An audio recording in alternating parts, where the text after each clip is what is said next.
Hello and welcome to another edition of Storyophonic, a regular conversation series with tips and tales from deep inside the music industry. Please take a moment and rate us or give us a review on your favorite podcast platform. You can follow us at storyophonic.com as well as on Instagram, Facebook, and Twitter.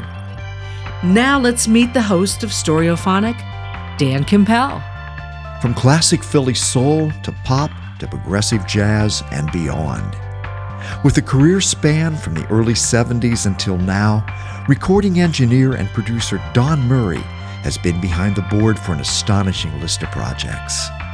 The artists range from pop legends like Michael Jackson and Whitney Houston to jazz icons Terence Blanchard, Dave Grusin, and Foreplay. My style of engineering is to stay ahead of the musicians, which means that I don't want them waiting for me at all, So I have to basically figure out what needs to be done ahead of time, even to the point of setting everything up so when they actually sit down, they can make music. Across this span of credits, Don's ability to capture sound has deemed him one of the music world's foremost sonic practitioners. Let's find out why on Storyophonic. Well, welcome, Storyophonic listeners. We're here with Don Murry in studio. Don, you've been in this studio. You've worked in this studio before, correct? I have. I've actually recorded musicians in this room, right here where I'm sitting. This is the first time I've been in this room, but actually with a microphone. But yes, I've been here many times. So you're at home, I think, here in this room. It's a nice, intimate little room, little studio. And also, I love it. Since you're a guitar player, you must appreciate all the guitars on the wall. Oh, you found out that I'm a guitar player. Yeah, it's a deep, dark secret. My goodness, yeah. No, it is. And it was many decades ago that I was a guitar player, so I can't even remember. I can't even hold the guitar anymore. I mean, it's just like physically, it doesn't work. So, but it was, I still love the guitar. And there are many guitar players that I've worked with, and I love working with them, more than almost any other instrument, really. Basically, my brother bought me a guitar. We went down to a thrift shop in Philadelphia. I was hanging out with him, and there was an old K guitar there in the window, and I was getting interested in music. And so he bought me the guitar, and that was the beginning of the end. I mean, that was it, right? I bonded with the guitar, and for many years, just learning as much as I could and going to music school, loved playing in bands. And the only thing that got me away from the guitar is when I became an engineer, and I really didn't have time to practice anymore. And I basically put all of my energy into that, learning to be an engineer, doing that, working in the studio. So that became my next love, recording people. I'm still doing it. So cool. So let's keep us in the present, if we may. Tell us some projects that you're involved in now, and just what kind of projects are you doing in this moment, Don? Oh, in this moment. Yeah. I just worked on a project by a female Brazilian electric guitar player, Larry Basilio. Mm-hmm. And Larry is just like a great rock metal guitar player and just shreds. I mean, she's unbelievable. That was one that I recently finished. I recently did an album with Seal, and it was called Standards, yeah. And it was just nominated for a Grammy, which unfortunately we didn't make it, but it was an honor to have the nomination, and it was incredible to work with Seal. What a great singer, just great person, just an incredible project. It's a great sounding record, and I've spent time with that record in the last couple of days in anticipation of this moment. Oh, okay. And interestingly, amongst the standards, he also included "I Put a Spell on You," the Screaming Jay Hawkins song, which he kind of aligned along standard lines, which I thought was a very interesting arrangement of that. Mm-hmm. It's a great sounding record, though. Oh, well, thank you. It was fun to record Seal and the rest of the musicians on it. What a texture to the vocal. How does he record vocals? Is there any tricks on that? Since this was basically a standards record, great older songs, we decided to use an old Neumann U47 tube mic. It's supposedly one that Frank Sinatra used when he was recording at Capitol decades ago, and so it's called Frank's mic. So we basically used that. I mean, Seal just loves Frank and was just really stoked to be able to use that particular mic on this record. Were you tracking were the instruments live? Did you use live elements there? Just like yeah, it was all live. Oh, I love that. Yeah, I love that. Basically everything, and plus Seal singing live, with the band. At Capitol, we actually recorded Seal with an orchestra, and Seal standing out in the center of the room in the middle of the orchestra and singing live, which is like nobody really does that too much anymore. I mean, usually put the singer in the vocal booth. But he wanted to be there just like they used to do in the old days, and it worked out great. Also did the same thing with a big band and in the same room in Capitol. Well, you came up doing live to two-track recordings in your gospel days, correct? I mean, I started off more R&B back in Philadelphia. Yeah. Everything at that point was done live. I mean, live, big rhythm section, recording sessions. You know, one of the first sessions that I even was on as a second engineer was, I believe, an OJ's session. 3 guitar players, a couple of percussionists, vibes, piano, organ, drums, bass, background singers. Everything in Philadelphia back in the 70s when I started, it was produced like factory produced. Yeah. Every song had a full big rhythm section. The producers, Gamble, Huff, and Bell, who were the big 3 at that time, just had a way of doing things and went through, and they used the same incredible band, and they used a team of arrangers and writers. The songs were mass produced, but they still had an incredible feel to them. It's not like they sounded mass produced, but they kept producing them the same way. And the musicians were so great that they basically developed an incredible style. It became the sound of Philadelphia. It was very popular back in the 70s. Somehow I wound up finding myself working at Sigma Sound Studios, basically because I was a musician and doing sessions there.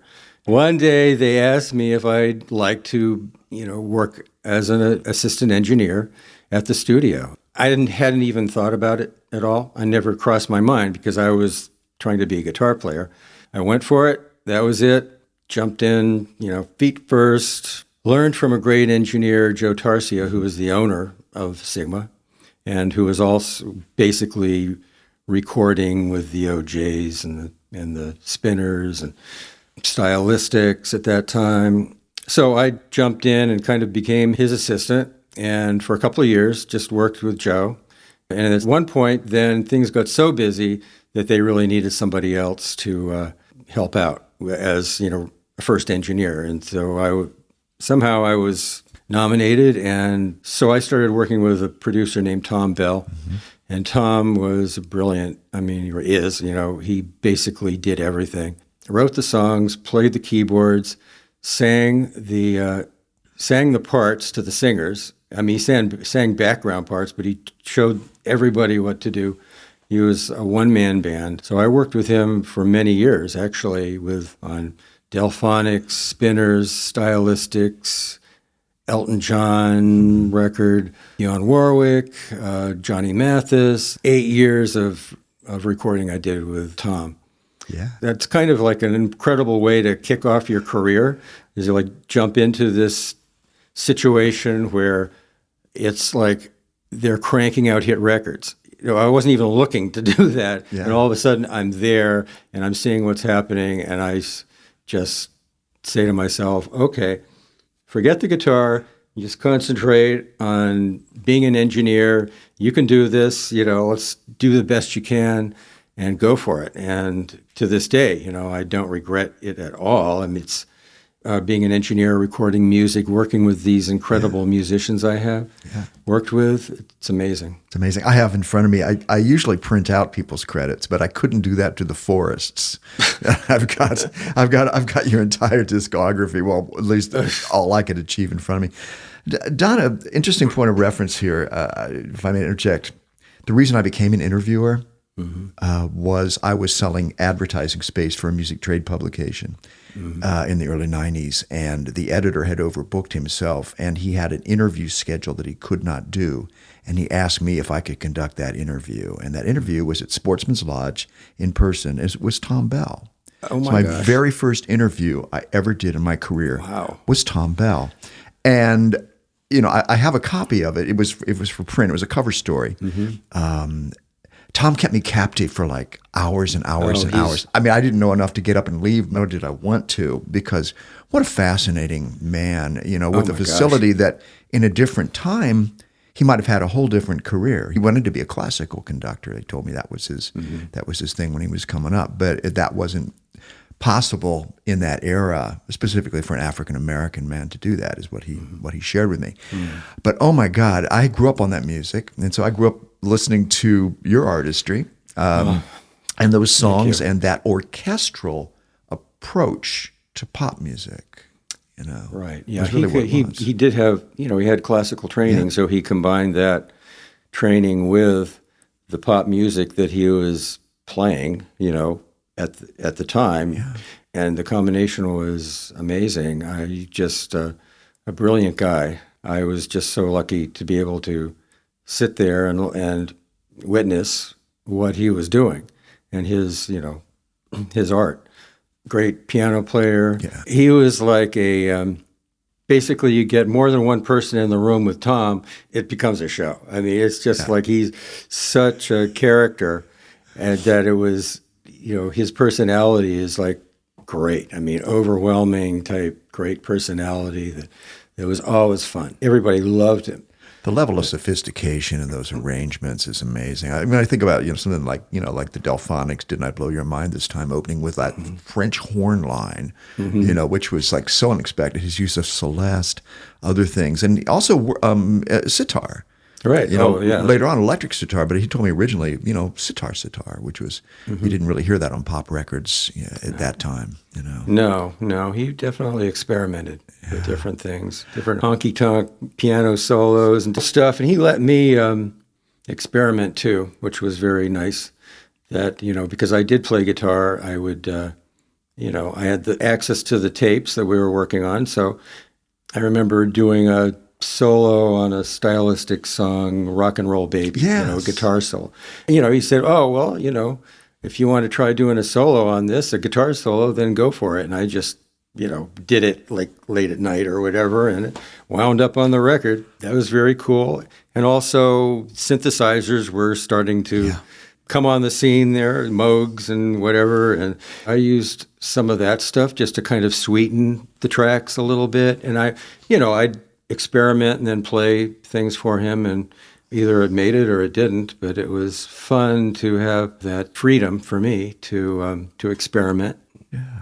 I love that that's your solo on Rock and Roll Baby, which is such a great song. Tootsie Roll Soul in Little White Shoes. Right. I love that song so much. Yeah, it's a fun song. It's a really fun song. That's such an interesting point of reference. There's something that I kind of wanted to ask you about, and again, in revisiting your discography as I was doing in the last couple of days and living with things, I was never really clear with the Tom Bell sessions with Elton John. I remember Tom talking about that a little bit with me, and that was recorded, but it didn't come out. The single came out, but the collection didn't come out for a while. And it was like 6 songs. They were producing EPs at that time, so it wasn't a full album. Basically, Tom had moved from Philadelphia up to Seattle, so he was living up there. I would commute from here because I was, about the time he went to Seattle, I moved out to L.A. Yeah. So I would go up there and we'd work at a studio called K. Smith Studios in Seattle. Worked on pretty much a lot of projects, Spinner's projects, but Elton's was definitely, one that I really remember vividly, that it was, Elton really basically came into town and wanted Tom to do everything on the production. Elton did not play piano. He didn't. He was just hanging out. And it was Tom's thing to do this EP. I don't think Elton even wrote any of the songs, really. I think it was all the Tom or his writers. Yeah. And Elton just wanted to kind of witness that, Tom doing production, the process, Tom Bell process. And of course, Elton sang the songs. Yeah. So that was, after we got the tracks done. It was fun. I mean, Elton had a great time. He had his whole entourage there. Bernie was there. Mm-hmm. And, so it was kind of like a good hang for all of them just to check all this out. So, and it was great for us too. That's neat. I read that one of the things I read was that Tom had encouraged Elton to use the lower part of his voice as well. Used to sing in that range, which I thought was really interesting. I didn't know that actually, but it makes sense. Research tells me that. Where did you find that out? Boy, I don't even remember. I've got 1,000 reference points when I go through research, Wow. Yeah. But you never know, what I'm saying? Mm-hmm. You never know. I generally don't trust one research point. I have to see it a bunch of different times before I really understand it. But it's just, when I was listening to that, I was aware that he was using a different part of his voice, more like a mid-rangey sound as opposed to what we know as the traditional Elton John high sound. Well, certainly Tom was instructing him where to sing. Yeah. I mean, that's just the way he worked with his artists, and Elton was fine with that. Elton just, okay, you tell me what to do. And so I think it was just kind of a fun experiment, and for Elton. It's fun to listen to those. I mean, they're wonderful productions and incredible songs. The songwriting, Mama Can't Buy Me Love. I mean, it's just an amazing, gorgeous song. So, going back to Sigma, was that a room with hard surfaces or? Oh, yeah. It was like an old school tile floor, the old acoustic tiles, ceramic tile floor. Basically, the tiles on the walls were all acoustic tiles with the holes, that old school type. Hardly, you don't see that much anymore. But it was just a big room, not gigantic, kind of a long room, and enough to fit a rhythm section and a small orchestra. I mean, some strings. We used to record live rhythm and strings and horns and the whole 9 yards in there. And it fit. It was tight, but it all fit. I remember there was a live reverb chamber, echo chamber, that ran the whole length next to the studio. Like on the other side of the wall of the studio, there was a live chamber. It was mono. When I started working, it was stereo, okay? I mean, I wasn't that long ago. It had graduated. Actually, it was 16 tracks, so it wasn't that. But to get a stereo reverb, at that point, they used the live chamber on one side and then an EMT 140 plate on the other. And they would feed the same signal to both and then return them, each one to the left, the other to the right, and kind of get a stereo. That was like part of the sound for a while. I mean, after I had been there for a while, we had acquired many more. We had acquired stereo 140s. We had, let me see, what else? That was probably about it. We had a gold foil EMT, I know that, and some digital stuff. And also on a lot of the Philadelphia records at that time, there was always like a delay to sending to the reverb chamber. So there would be like an old Ampex machine basically up in the rack, constantly going when you're mixing, and you would feed your reverb signal into the machine, and then there would be the delay of the head gap, and then that would be sent to the reverb chamber. So you get this little slap back, which is, I mean, everybody uses that now, but you can just dial it in. But at that time, it wasn't as easy to do. Did you work with Linda Creed, the lyricist? Oh, yeah. Yes. Yeah. Oh, definitely. Yeah. She was incredible lyric writer and songwriter. Tom Bell and Linda Creed were basically writing partners, so she was very, very involved with the productions of all the records. So, yeah, she was very talented. Just an interesting group of characters. I mean, it's just other people who kind of did double duty. One is a guitar player who was also a songwriter, Bobby Eli. And then when I first came to L.A., meeting Bobby Eli, and I was just so in awe. And people around me were like, well, why? It's like, because he wrote these great songs and played on these amazing records. Yeah, he was one of the the original guitar players in the rhythm section. Yeah. And they had three. I mean, Norman Harris was one, and Norman always played like a jazz guitar and would play like melody and chord type playing. Bobby would always play like the backbeat, upbeat, always. So that was his part. It's kind of like everybody, all the writers, the producers, the producers would say, well, all these different parts are covered by these guys. They don't switch up at all. Yeah. Like Norman wouldn't play the backbeat. There's a third guitar player that would play all the fuzz tone, distorted lines or sitar, stuff. It was an incredible band. I mean, the original rhythm section in Philadelphia was like any great band, classic band that is a band, because these guys had a unique sound. They were incredible musicians. They had a great feel. They basically played these classic songs. They recorded them. That was the band. And Gamble and Huff, that production team, would be in the studio basically, guiding them through the productions. And Leon Huff was a great piano player, so Leon would be playing piano, but the rest of the band was always the same guys. Earl Young on drums, Ronnie Baker on bass, Vince Montana on vibes. There would always be vibes. Mm-hmm. And I'm forgetting a couple, so sorry, but they were as much a great band in the United States and any other band like the Beach Boys or anybody like that, because these guys were the core.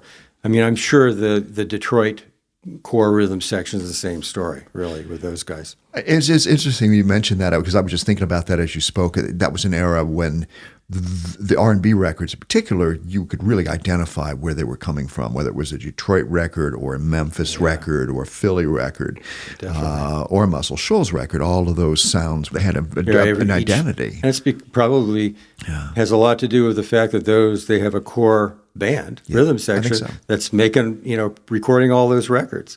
So why wouldn't they have a unique sound? Sure. I mean, once they started in Philadelphia to kind of bring other people in, this was like more later 70s, then it changed. It really did. Plus, it was becoming very disco-y. Yeah. I remember about the time I left Philadelphia, I was doing a lot of disco sessions. They would come down from New York, and I remember that this was not exactly what I was not digging it. Yeah. Not really, because I just so loved the natural vibe that these musicians had recording all these great records. Yeah. I mean, I remember I didn't record it. It was a Laura Nero record that was a live recording done in Philly. Oh, yeah. And it was a CBS record, and CBS at that time, if we ever did any of those projects, would have their engineers come down. But it was kind of weird because they would have a couple engineers there, but it's like I'm the guy that knows the studio, and so I'm assisting them. So I set up the whole thing, and this is for like a live orchestra and Laura Nero and sitting in the middle of the room singing because that's where she wants to be. And so I'm like thinking to myself, well, what are these guys doing? Anyways, I'm doing everything. I'm setting up the board because they don't really know the studio. They don't know the board. So they're kind of sitting back and letting me do the whole work. But the thing is, I didn't get an assistant. It was like, it was just me. I certainly remember those sessions. I love that you referenced Laura Nero. Her name comes up so much when I interview songwriters because she is such an original. As a writer, as an artist, as a person. I mean, everything about her was just very different. Very different. What do you remember about the sessions? Did you interact directly with her? Or? No, not really. I was too busy. I was running around. I certainly remember the music. I remember her singing, her vibe of just being in control out in the middle of the studio, singing with the orchestra around her in this great rhythm section. And I believe there were background singers on that too. So it was just the full production, right, live, which is the way she wanted it. And it just sounded great. it just sticks out in my mind because of that particular day. We've interviewed a number of engineers for the podcast Stereophonic, and the perspective is just really interesting from that standpoint. Some people become more involved in the moment. There's different types of engineers. Yeah. In looking at your discography, I note that you have incredible credits in a number of genres, but jazz is something that you seem to really have an affinity for, or jazz musicians have an affinity for you. Can you talk a little bit about that and how that world might be similar or different than other things that you've done? Well, it definitely, after leaving Philadelphia and coming out here, I was basically just looking for work. I had a lot of credits, obviously. And I started off working on rhythm and blues projects here. Let's see, one of the first ones was the Jacksons, the Destiny album, I guess that's what it was. And Michael blew my mind. He's just a kid, right? Yeah. And working with him and just witnessing what he did in the studio, singing. I've worked with a lot of great R&B singers before that back in Philly, but this was like, this kid is amazing. Yeah, so he recording that album, he sang a couple of songs, he just nailed it. I was just so impressed with him. Working in LA, most of the sessions that I was doing had studio musicians. And most of them were very gifted. So, I got to know them, and some of them were doing their own projects, and they're mostly not R&B. They're mostly like jazz fusion. They're like one, Lee Ridnour, who I still work with. Lee is somebody I started working with in the 70s. I got to know him from the studio, and he was starting to work on projects, and he said, how would you like to work on something with me? And of course, this is like the greatest guitar player in the world, right? Or one of them, and why wouldn't I? And I really wanted to work with great musicians, too. That was very exciting. The first album I worked with Lee on was called Captain Fingers, which is it's like blazing guitar playing throughout the whole thing. And from there, I got to meet other jazz musicians through Lee, and one thing led to another, and my career went from recording R&B material to recording jazz fusion. And that was fine with me because these players were amazing, and I just loved it, loved working on those sessions. And that kind of led to going more contemporary jazz, because then through Lee, I met Dave Grusin, and Dave and Lee worked on a project for Dave's new record company, GRP Records. The album was called Harlequin, and that was a duo project, and great record. First nomination I ever got for Best Engineered Album for the Grammys, and that was a thrill. I never even thought that I would get a nomination or a review. So that was really fun, just to do that record, meet Dave, kind of get into this whole GRP Records family.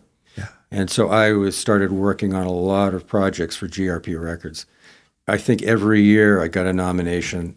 And after that, it's not because necessarily I was doing anything better than anybody else, but this company happened to be the digital master company, and it was like there was a big hype. And they did care about the sound of their products. So I just remember that, we spent a lot of time making sure everything sounded really good. And they made sure that their CDs sounded as good as a CD could sound back then. But that took me into the whole jazz thing.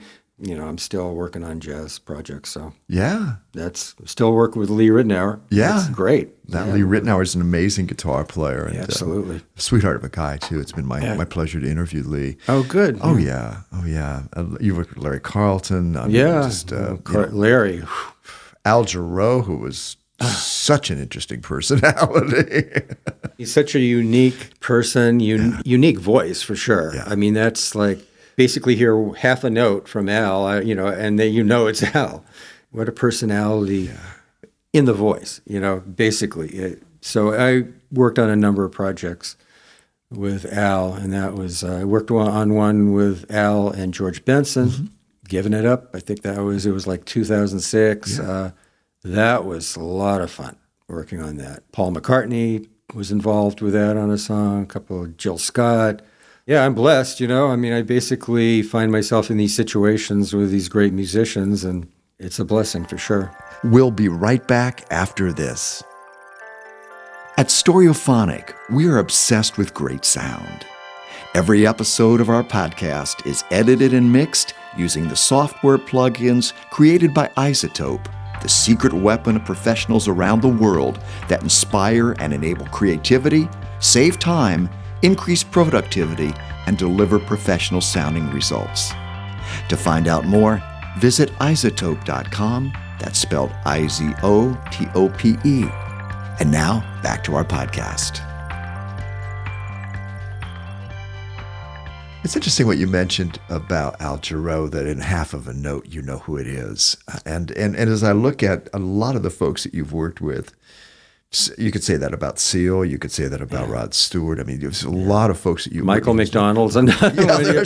That's like, you need a quarter of a note for that.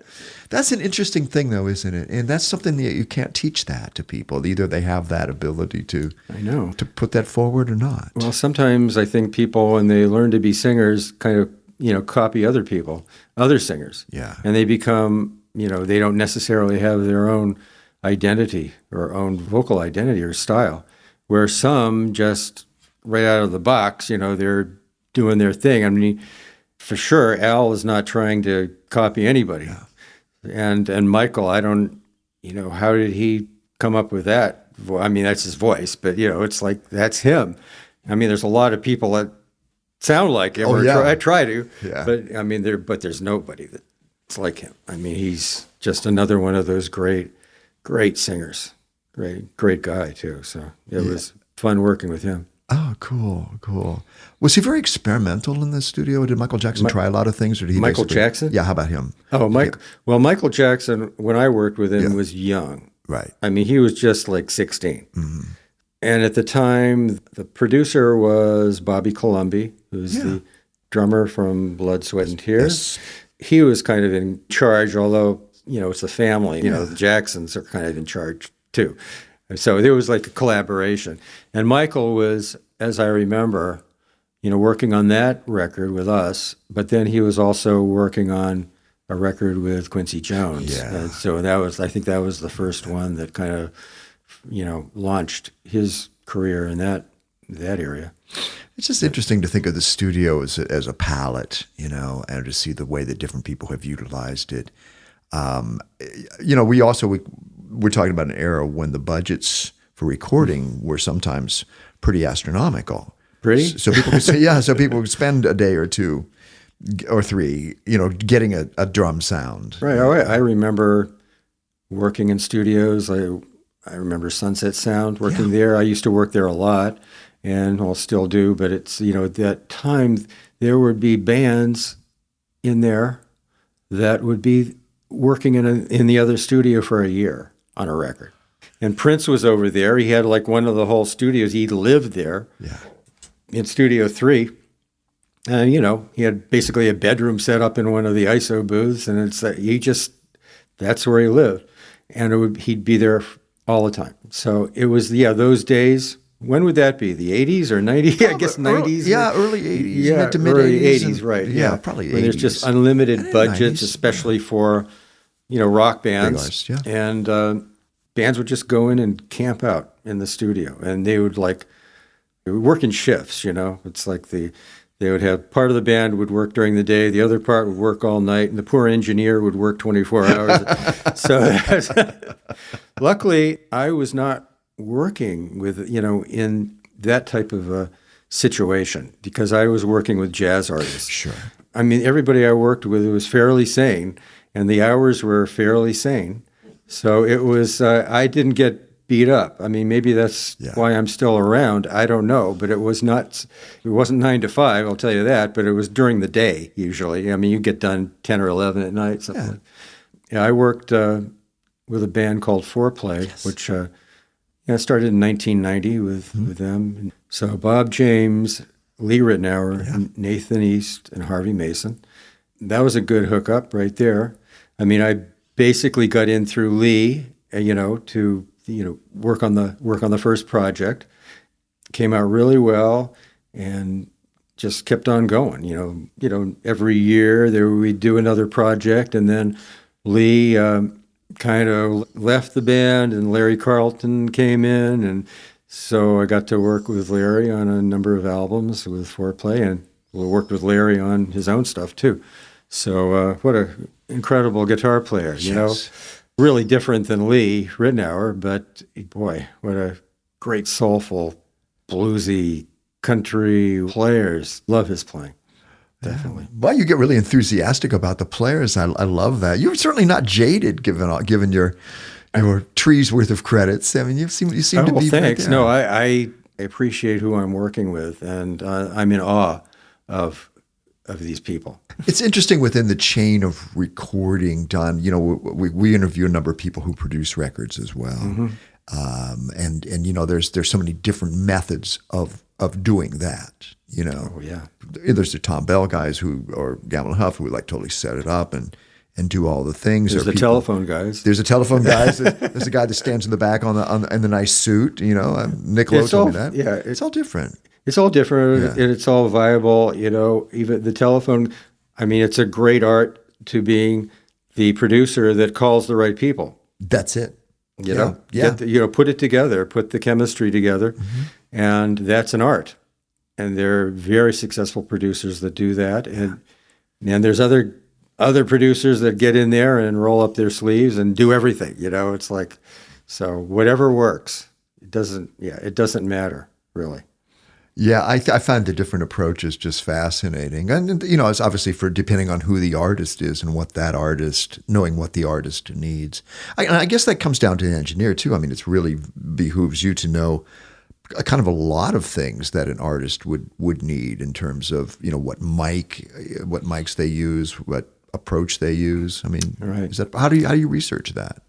Well, I certainly talk to the producer and the artist. The majority of the producers that I work with are also the artist because of the whole jazz, Yes. Jazz thing that the projects that I work on.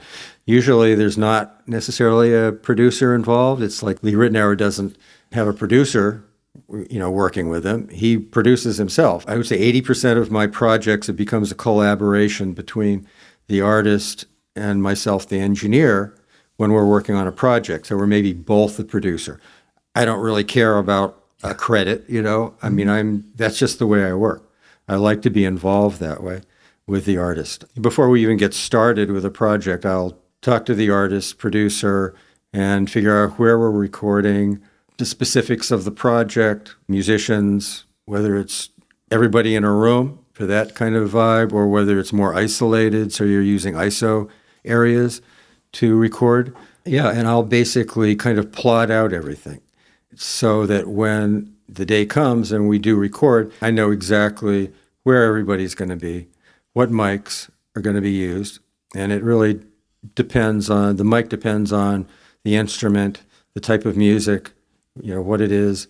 My style of engineering is to stay ahead of the musicians, which means that I don't want them waiting for me at all. Yeah. So I have to basically figure out what needs to be done ahead of time, even to the point of setting everything up so when they actually sit down, they can make music. Most of the music I record, there's some very special stuff that happens when you least expect it. So you better be recording, because if you're not, then first of all, it would be horrible to lose something.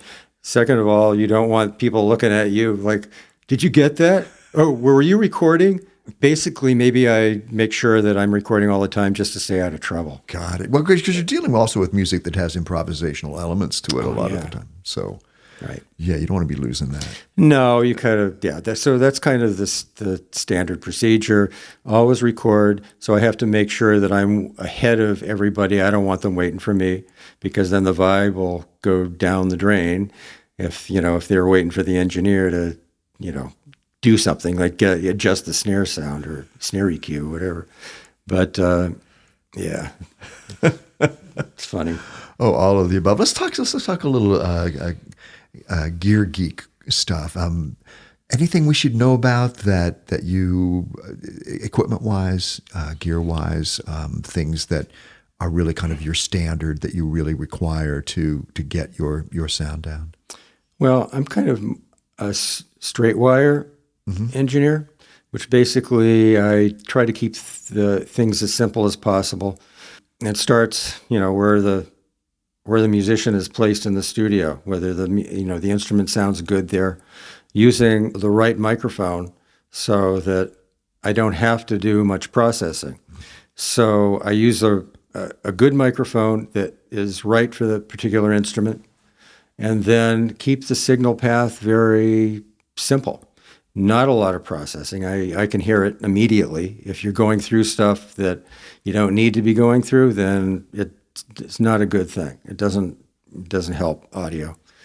I, of course, have favorite consoles, Neve, being, old Neve, 1073, mic pre's. The new VR Neves are good, but I'm kind of a Neve guy. I've never really been a fan of SSL. I mean, the older SSLs, the 4000 series, are good.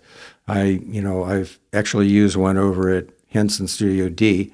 So they also have a rack of Neve 1073s. They have API 550 EQs, and they have API mic pre's. So I really like a studio that has a combination of a lot of different mic preamplifiers and EQ, so I can choose what works best on a particular instrument. And then if it's the signal path is simple, I'm going through a good mic pre and then straight into Pro Tools. And that's basically it. Keep it simple.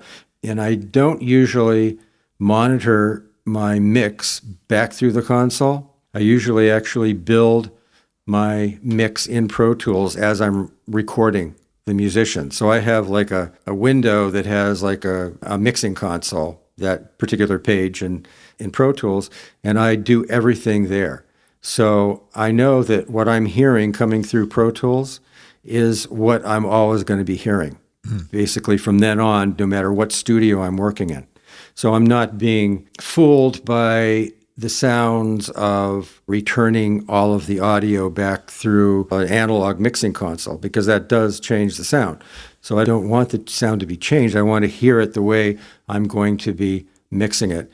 And I 100% of the time mix in the box in Pro Tools because I'm just used to it. I've recorded everything listening through that program, so I know exactly how it's going to sound from that point on. And I am very familiar now with the digital reverbs, plugins, everything that's in Pro Tools that's been developed over the last 25 years or so. I mean, it's gotten to the point where it's incredible now. Very flexible. I mean, you can do whatever you want. I'm very happy with my process. I know a lot of people like to mix back, through an analog console, which is fine too. I mean, it's just like apples or oranges. It's a different sound. Because of the way I work, and there's, sometimes changes that go on when you get to the mixing mode, and being able to recall something instantly and make a little subtle change is very powerful. Whereas if you're mixing through an analog console, it can take hours to recall a mix, and then it basically is not really going to sound the same. So it really doesn't work with projects that I'm working on these days. It also doesn't work with budgets because, artists don't have the money to spend time in a studio recalling mixes. So it is what it is. It's like these days, everything is, you're up on the internet with, uploading stuff, downloading stuff, doing mixes, uploading those. It's just crazy. I get a little stir crazy, actually, just by having to be in the my little mixing room all the time. Let me out. I need to, get me to a real studio, please. Well, we let you out today, and we do have you in a studio, but fortunately we are not making you mix or record us today. We're just simply it's a pleasure sharing this conversation. Is there an artist that you would like to work with whom you have never worked? Who's on your wish list? Oh my gosh, now you put me on the spot. I did. Oh no. Of course, I'm drawing a blank. I worked with Paul McCartney, Yeah. a little. Okay, it was on a Al Jarreau, George Benson album. It was at Henson Studios, and he was working in another studio, and we were working in Studio D, and he just like came by and said, "Oh, boy, that tune sounds really cool. You mind if I sing on it?" And of course they said, "Well, yeah, we really mind. We don't want you to sing." So no. So I had the chance to record him, the vocal, and but that wasn't enough. Okay, I mean, I want some more. So I mean, Paul McCartney, please. I mean, that's like, I've loved his music and the Beatles forever. So that would be the one. Cool. What do you tell people that want to break into this world, the world that you are in now? Obviously, I know that you've done educational kinds of things. You've spoken at colleges. What do you tell people people say, "I'd like to get into and be in the position that you are in"? What do you tell them? I say, do anything you can to get work in a studio. You don't even have to work. I mean, you can just volunteer, go help out. Basically, you need to be able to gain experience recording. And there's not too many ways to do that anymore, really. I mean, there's not a lot of real studios. So if you can do that, great. Other than that, the other way is just get into the technology, develop your own home studio, and experiment with all of the software that's out there. There's some amazing stuff. Try to record real instruments if you can. And even in your little home studio, get a couple of microphones and a mic pre and record, and experiment with different mics on different instruments, different ways of recording instruments. It's very valuable to be able to learn that. Always have to be able to record something. Yeah. I mean, it's not always going to be a sample that you can just load in. So that's very important. Gain experience. Get in there and work, record your friends, whatever you can do, and try to get into a real studio. I mean, if you can just go in as a, helper or whatever, try to get in there any way you can. So that would be the way. Cool. Don Murry, thank you so much for being our guest. Well, thank you very much. It's really my pleasure to be here. It's been great talking to you. Thank you.